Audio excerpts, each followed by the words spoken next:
Porque nem o corte eles souberam explicar. Nem o contingenciamento eles souberam explicar.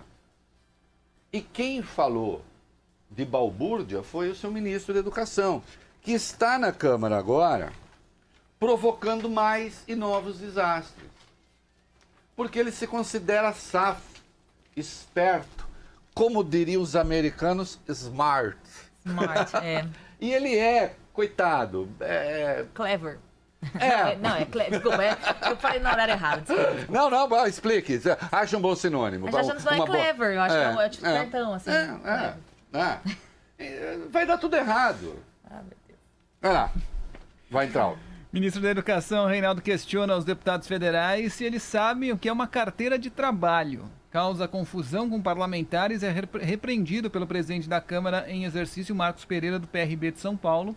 Ao ir ao plenário da Casa para prestar esclarecimentos sobre os contingenciamentos na pasta, o chefe do MEC disse o seguinte: eu gostaria também de falar que eu fui bancário, carteira assinada, viu? Azulzinha, não sei se vocês conhecem. Trabalhei muito, pagava imposto sindical, para valer, viu? Trabalhei muito, recebi o ticketzinho. E tem mais uma coisa, Quem ligou para o dono do Santander? Presidente, eu peço.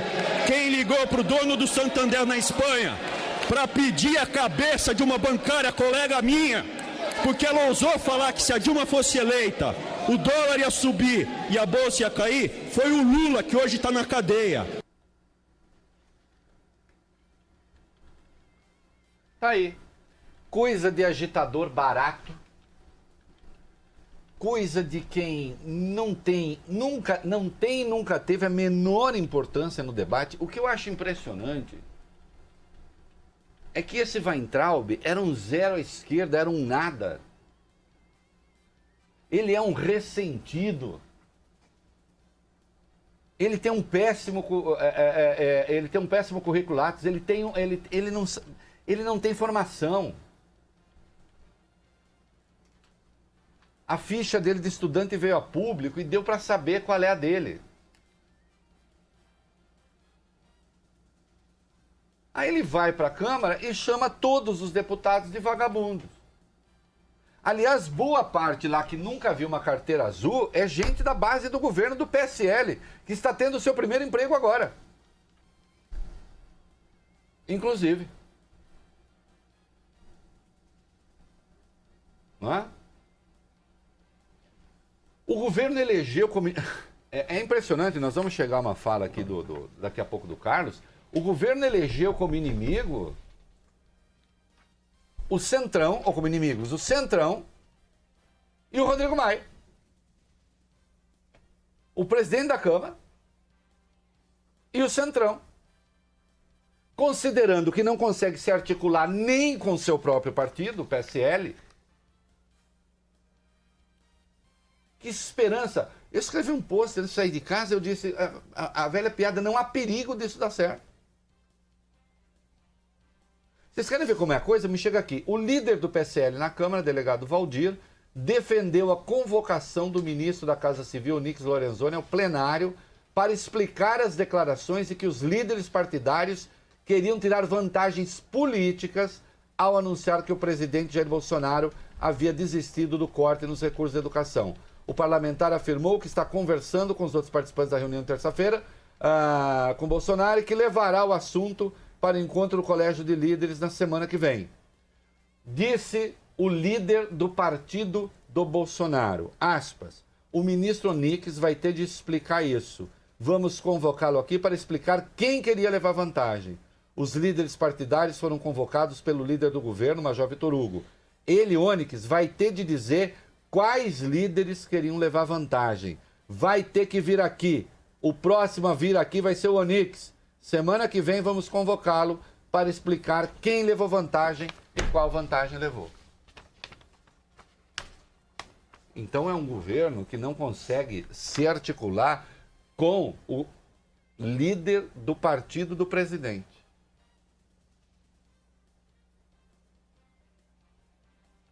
O Bolsonaro deve ter achado que era candidato a ditador. Né? Ele imaginou isso. Fizeram leitura errada. Vocês se lembram, meninos? Eu aqui, uma vez eu disse... Falei, Paulo Guedes, você pode saber fazer conta, mas não entende nada de política? Sim. Lembra quando ele disse que ele ia conseguir fazer a reforma? Não sei se o Fábio já estava aqui. Disse assim, vou fazer a reforma como? Eu vou fazer a reforma assim. Vou pegar o petróleo da seção onerosa, os barris de petróleo que tiveram mais lá, vou vender, vou distribuir para os estados. Depois vou chamar os governadores, vou falar para eles, vocês querem dinheiro? Querem? Então é o seguinte, faço as bancadas dos deputados dos seus estados votar a favor da reforma. E assim eu vou conseguir tudo. Aí eu disse, não consegue nada. Não consegue nada porque o governador não manda em bancada de estado. Nunca mandou. Longe disso. No caso do Senado, é o contrário. São os senadores que costumam mandar no governador.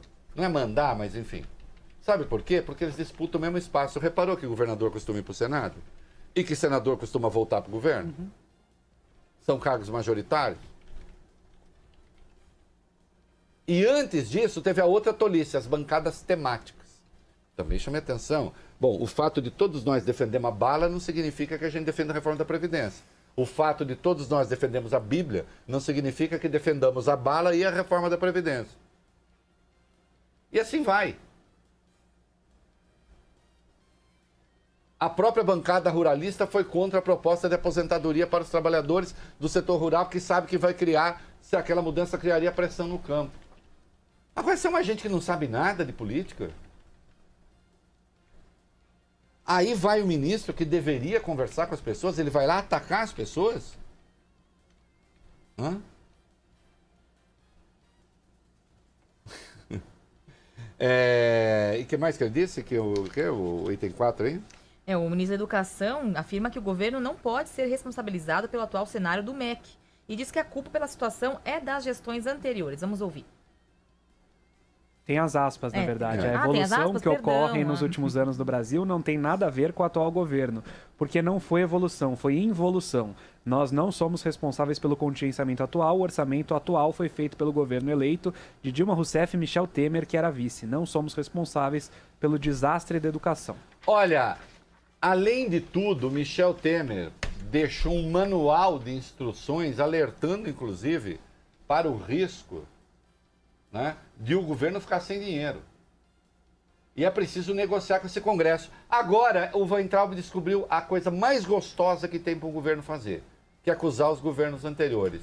Ah, eu tenho uma sugestão para você, Weintraub. Usa a expressão herança maldita.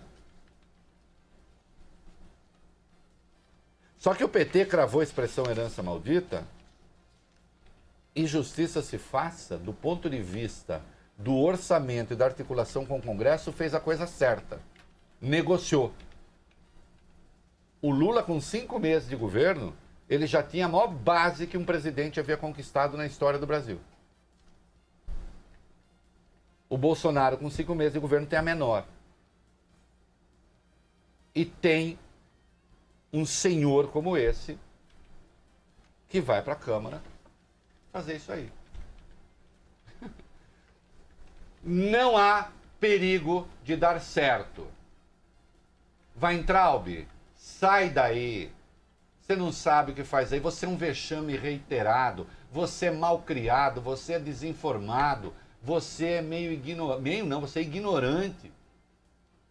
No sentido próprio do termo, de não conhecer as coisas. De ignorar as coisas. De não saber. Você é só um ressentido. Você teve uma carreira medíocre na iniciativa privada, teve uma carreira medíocre na universidade, e em razão dessa mediocridade, grudou o seu governo Bolsonaro para exercer um cargo muito acima da sua competência. Você é uma piada, cara.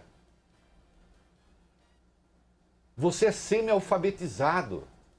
E eu não tenho nada contra pessoas semi-alfabetizadas ou analfabetas, desde que elas não estejam no Ministério da Educação. Hoje você é um fator de instabilidade para o governo. Você vai sair da Câmara e a Câmara que estará pior para o governo do que aquela que você encontrou. Isso é o que vocês mais sabem fazer, dar tiro no próprio pé. Se fosse só no próprio pé, eu não ligaria, porque é problema de vocês. Mas acontece que ao dar tiro no próprio pé, nesse caso também, vocês dão tiro no pé do país e na cabeça do país, literalmente nesse caso. Weintraub, você hoje é um dos maiores líderes da oposição que há no Brasil. Ainda que líder involuntário, porque você também é humorista involuntário, pateta involuntário. Você não tem noção do ridículo que você é.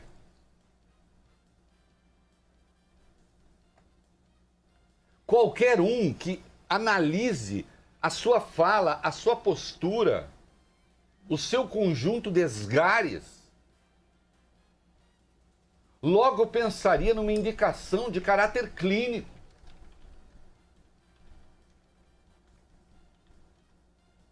E eu deixo vivamente essa recomendação aqui, a você, a seus familiares. Vai buscar ajuda. Antes que você piore muito o que já é ruim. Com gente como você, Bolsonaro cai. Se você me perguntar se eu fico infeliz com a coisa em si, a queda em si, não. Mas reconheço que é coisa traumática.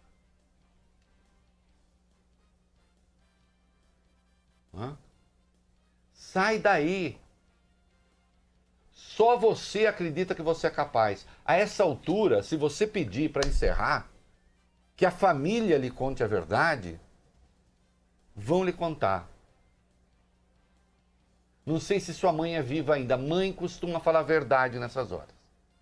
Chega e pergunta: mamãe, a senhora acha que eu devo continuar ministro? Ela vai falar que não, com certeza absoluta.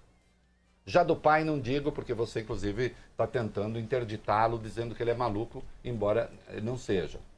Mas não sei, não estou querendo entrar na questão familiar não. Mas há de ter alguém sincero, bem próximo, que te ame. Deve haver alguém que o ame. E que possa dizer a verdade a você. Né? Uma pessoa muito além das suas sandálias, muito além da sua competência, muito além do seu talento. Sinceramente, cara, eu sinto constrangimento, uma sensação de vergonha, sabe? Eu nem gosto de vê-lo porque eu fico constrangido.